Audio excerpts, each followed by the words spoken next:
क्या आपको पता है 2019 में जब आरआरबी ग्रुप डी की वैकेंसी आई थी तो करीब 1,17,00,000 लोगों ने इसके लिए अप्लाई किया था। अब जब 32,000 प्लस वैकेंसी आई है 2025 में, तो अगर इतना ही एप्लीकेशन अगर आता है तो जो सिलेक्शन जो चांसेस है वो 0.28% रह जाएंगे। मतलब हर 1000 में से 2 से 3 ही कैंडिडेट्स सेलेक्ट हो पाएंगे फाइनल। तो इसके लिए आपकी प्रिपरेशन की जो स्ट्रैटेजी है वो बहुत अच्छी होनी चाहिए। तो इसके लिए आपको हेल्प करेगी क्रेन इंस्टीट्यूट की किताबें, जैसे कि ये मैथ्स जो कि वन ऑफ द सब्जेक्ट है जिसमें आपको हेल्प करेगा।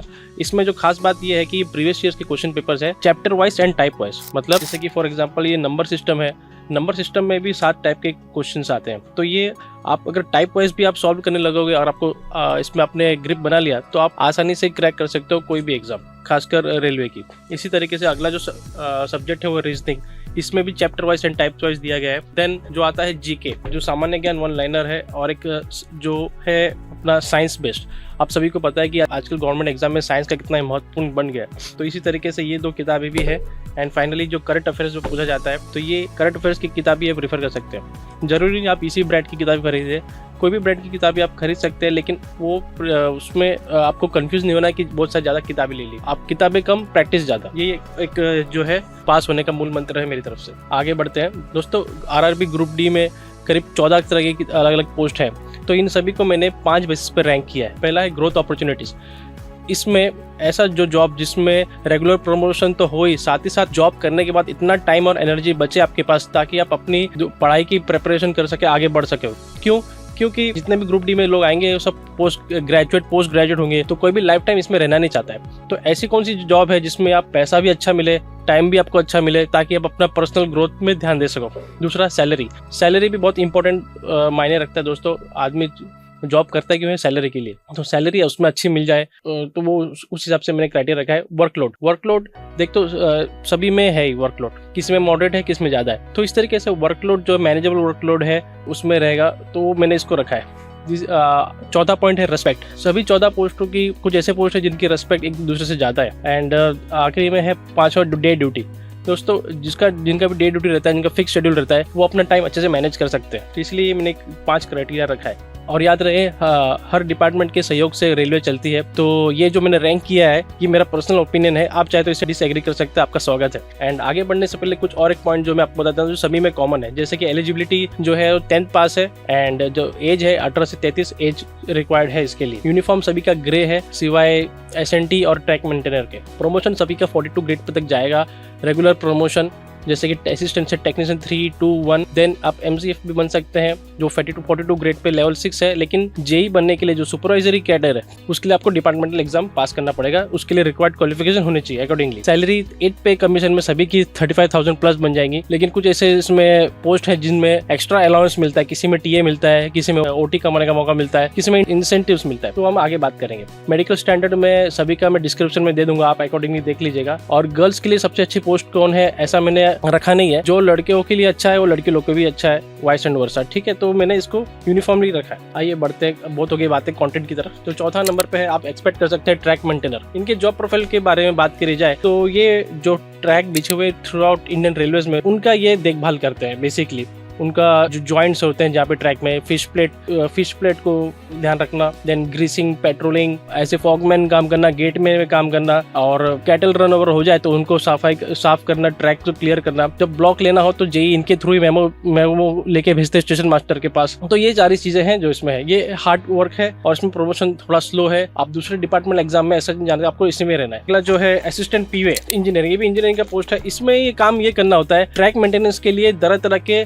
हैंड मशीन होते हैं जो इंडियन रेलवेज में पाए जाते हैं इंजीनियरिंग डिपार्टमेंट में, उसी को ये ऑपरेट करते हैं under instruction of their supervisor. जैसे वेल्डिंग के लिए, कटिंग के लिए, कोई चीज फिट करना है, कोई मार्किंग करना है, छोटा मोटा पेंट करना है, इस तरीके से इनका जो जॉब रहता है टीम वर्क में काम करते हैं। इनकी सैलरी भी 35,000 प्लस आराम इजीली हो जाएगी। Workload as a compare to trackman इन पर कम रहता है, ठीक है, क्योंकि ये ब्लॉक में बेसिकली काम करते हैं, जो दिन में ही ब्लॉक मिलता है। बट ऐसा जरूरी नहीं है, जहाँ पे भी रात में मार्जिन मिलता है, जहाँ पे रात में ट्रेन का मूवमेंट कम है, वहाँ पे रात में ब्लॉक में काम करना पड़ता है। जैसे कि मुंबई डिवीजन में अक्सर क्या हमेशा नाइट में ही काम करते हैं, और संडे जब ब्लॉक रहता है, मेजर ब्लॉक या मेगा ब्लॉक कह लीजिए, तभी दिन में काम करते हैं। इनकी जो मशीनें भी है एंड पावर ब्लॉक और एसएनटी ब्लॉक सब दिन रात में होता है जनरल। अगला जो पोस्ट है वो है असिस्टेंट एसएनटी। इसमें 2 डिपार्टमेंट बटे हुए हैं, एक तो टेलीकम्युनिकेशन है और एक सिग्नल है। टेलीकम्युनिकेशन की बात करें, अगर ये पोस्ट अगर अलग से होता तो ये टॉप 2 या 3 में होता, क्योंकि इतना अच्छा पोस्ट है। तो इनका काम जो होता है to basically to assist ESM and JE, अपना जो भी कम्युनिकेशन गियर्स रहते हैं रेलवे में उनको सफाई और मेंटेनेंस करना, जैसे कि control telephone, station to station fixed telephone, then auto telephone, block telephone, gate में जो लगे वो टेलीफोन गेट, देन वीएचएफ जो रहता है जिससे हम बात करते हैं ट्रेन मैनेजर और लोको पायलट से, वाइस एंड वर्सा, जो डिस्प्ले यूनिट लगा रहता है जब ट्रेन और नंबर ये सब दिखते हैं स्टेशन में, ये सारी चीज़ें इनकी जिम्मेदारी है। और इन पे जब फेलियर हो जाता है तो इनको जल्द से जल्द पुट राइट करने के लिए यही जॉब दे रहते हैं।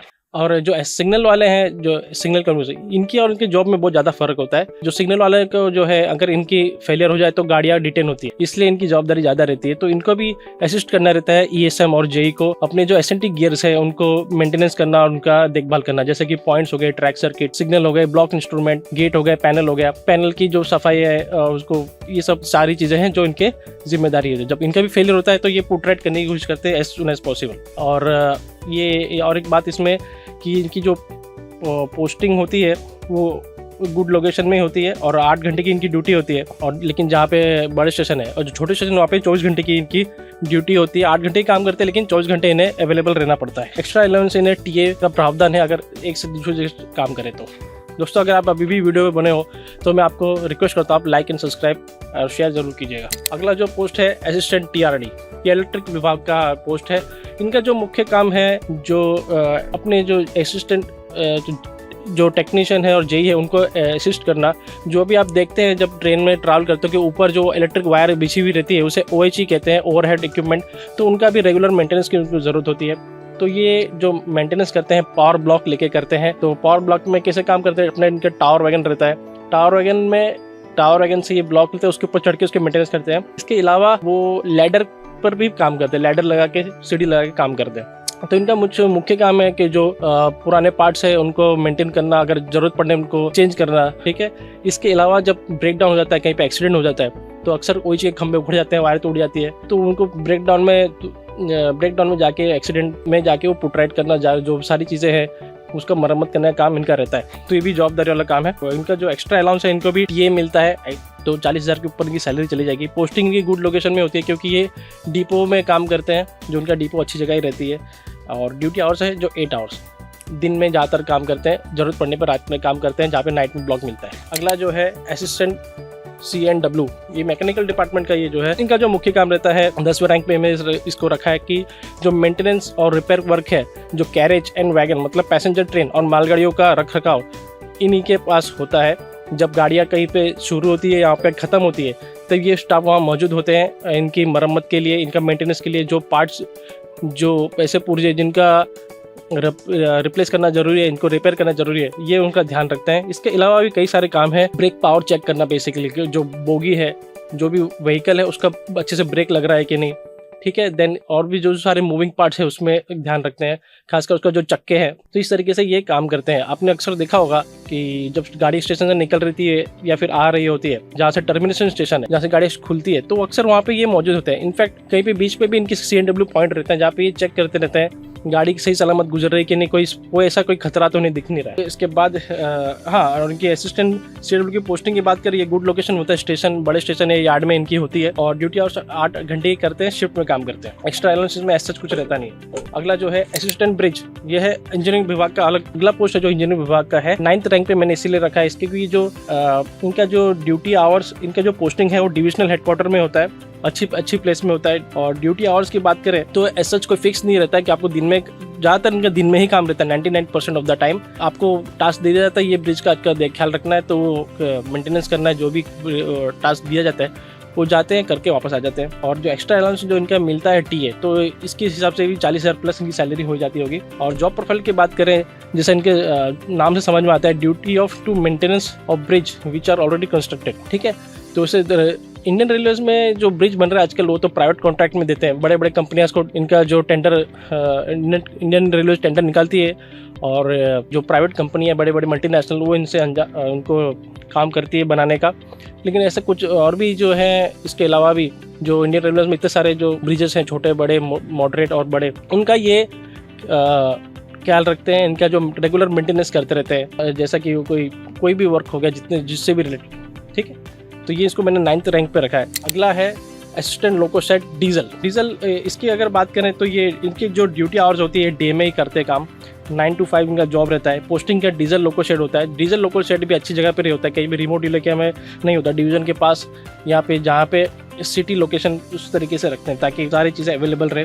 एक्स्ट्रा अलाउंस ऐसा कुछ में मिलता है नहीं, तो 35,000 प्लस इनकी सैलरी बन जाती है। काम इनका जिस तरीके से काम इनका ये रहता है, कोई भी जैसे कि फॉर एग्जांपल कार है उसका जो मेंटेनेंस रिक्वायर्ड रहता है पीरियडिकल, इतने किलोमीटर या इतने दिनों के बाद, सेम तरीके से डीजल लाइट इंजन जो डीजल इंजन रहता है उनका भी रहता है। इसमें कई तरह के पुर्जे रहते हैं जो जिनका मेंटेनेंस बहुत ज़रूरी होता है, जैसे कि इसमें इलेक्ट्रिकल एंड मैकेनिकल विभाग अलग रहता है, बोगी सेक्शन अलग रहता है। तो इसमें क्या करते हैं लोग ज़्यादातर चेक, देखिए इसका जो पिस्टन रहता है, इसमें फ्यूल इंजेक्टर, टर्बो चार्जर और अदर मूविंग पार्ट्स जिसमें है।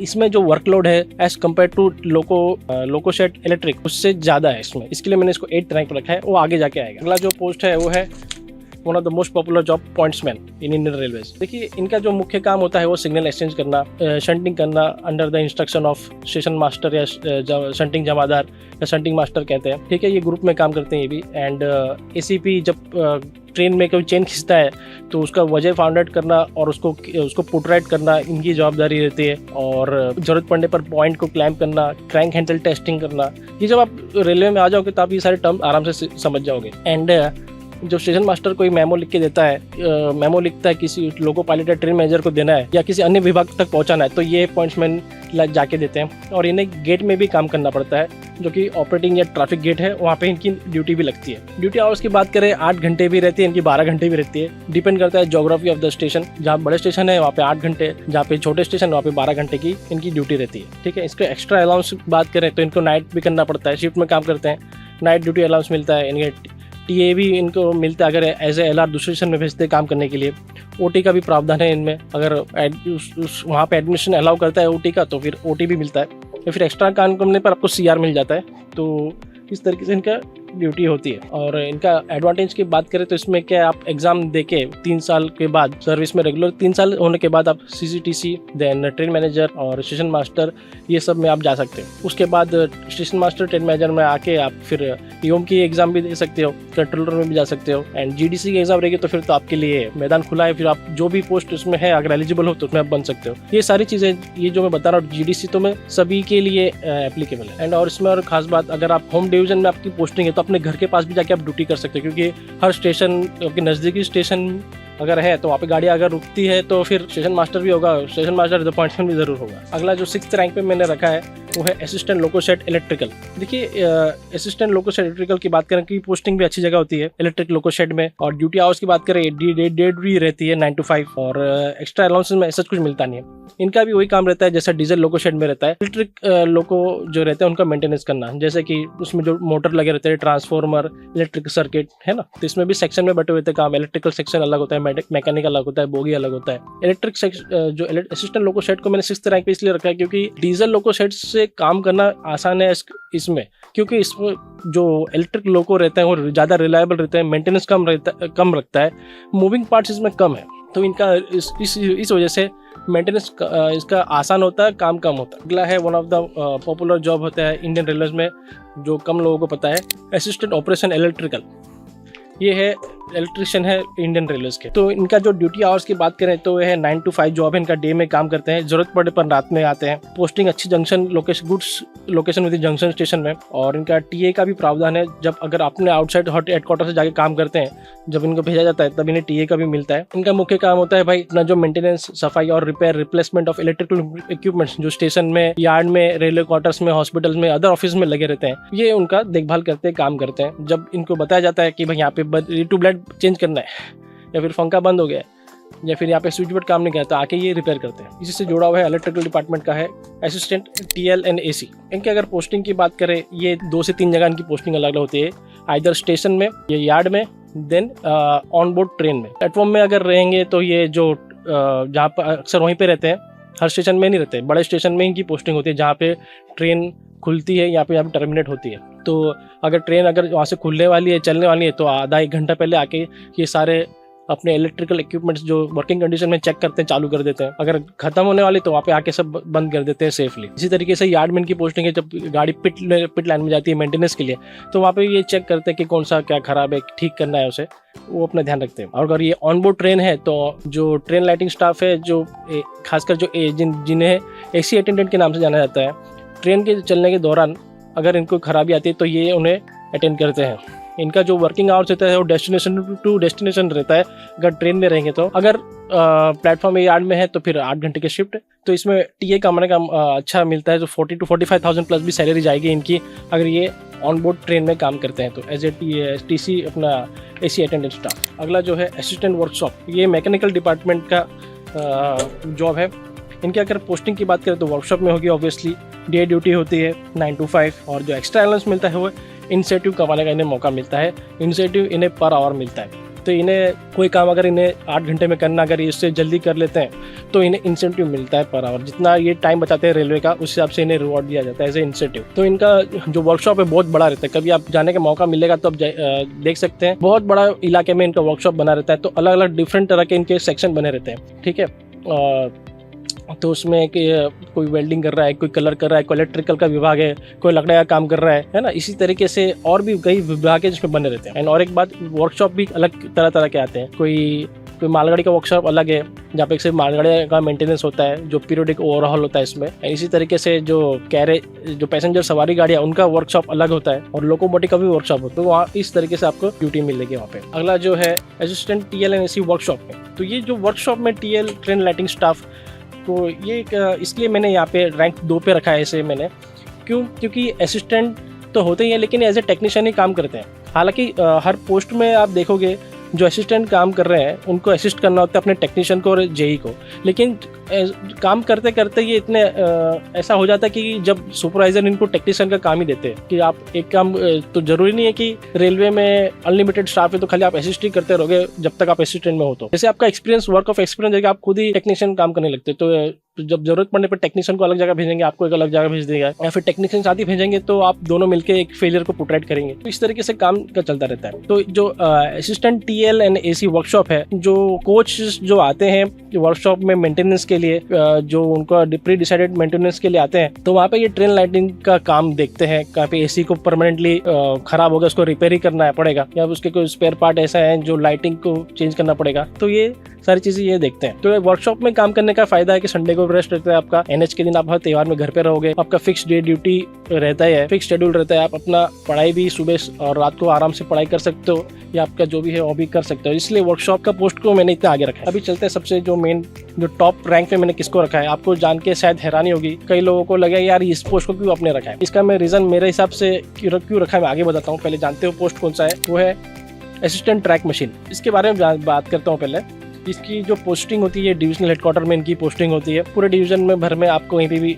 रखा जाता है, काम कर सकता है। इनफैक्ट जरूरत पड़ने पर डिवीजन के बाहर भी आपको मशीन को भेजा जाता है। और इनकी जो एक्स्ट्रा अलाउंस बनता है तो 45 से 50 हज़ार तक इनकी सैलरी पहुंच जाएगी एक पे कमीशन आने के बाद, क्योंकि इनको टीए 21 दिन बाहर रहते हैं, 21 दिन टीए बनता है। तो इनका जो ड्यूटी रोस्टर होता है, जरूरी नहीं है सिर्फ डे में ही काम करेंगे, जहाँ पे नाइट में ब्लॉक मिलता है वहाँ पे नाइट में काम करेंगे। जैसे मुंबई जैसे इलाके हैं, मुंबई डिवीजन में नाइट में ही सब काम ब्लॉक होता है, जितने भी एसएनटी ब्लॉक हो गया, पावर ब्लॉक, इंजीनियरिंग ब्लॉक, इसके अलावा जो भी काम होता है मेंटेनेंस का वो रात में ही होता है मुंबई डिवीजन में। इस तरीके से और भी जहाँ जगह होगी जहाँ पे रात में मार्जिन बनता है, तो उस तरीके से रात में ड्यूटी करते हैं। तो इनका जो ड्यूटी होता है 21 दिन ड्यूटी करते हैं, 7 दिन इनका रेस्ट रहता है। बचे 2 दिन जो हेडक्वार्टर जाने में, हेडक्वार्टर से वापस मशीन में आने में, तो उनके लिए अलग से 2 दिन दिया जाता है। तो ये इसमें बहुत ज़बरदस्त एडवांटेज है अगर आप इस तरीके से सोचो तो। अगर आप कोई भी रेलवे ग्रुप डी में आता है तो ये सोच के जो भी आएंगे, जो सब पढ़े लिखे नौजवान, जो ग्रेजुएट पोस्ट ग्रेजुएट रहेंगे, तो कोई ज़िंदगी भर इसमें रहने नहीं आ रहेगा। तो सब ये सोचते हैं कि ये नौकरी एक बार मिल जाएगी एक बार, तो ये इसी चक्कर में रहते हैं और रहना भी चाहिए कि ये आगे बढ़े। तो आगे कैसे बढ़ेंगे, जब आपके पास टाइम होगा। टाइम कैसे होगा, जब 21 दिन ड्यूटी करने के बाद आप 7 दिन आप घर पे रहोगे अपने, या फिर अपने रूम में रहोगे, तो उसमें आप क्या कर सकते हो, मतलब क्या नहीं कर सकते हो आप। एसएससी सीजीएल यूपीएससी की तैयारी कर सकते हो, इतना इसमें मार्जिन मिलता है। साथ ही साथ इसमें सैलरी, जो हाईएस्ट सैलरी मिलती है, मैं तो कहूँगा ये ग्रुप डी का ट्रेन मैनेजर है, बराबर है, क्योंकि इतनी सैलरी इसमें मिल रही है। तो ये लेवल 5 को भी इतनी मिलती है अगर वो देखा जाए तो, इस तरीके से अगर कंपेयर किया जाए तो, है ना। तो उस हिसाब से ये बहुत अच्छी जॉब है मैं मानता हूँ। और इसमें जो वर्कलोड है एकदम एक्सट्रीम हाई नहीं, मॉडरेट वर्कलोड है। आपको इसका जॉब प्रोफाइल के बारे में बताऊँ तो मशीन का मेंटेनेंस करना आपकी जवाबदारी होती है under the instruction of JE technician. ठीक है, सब आप मिलके काम करते हो।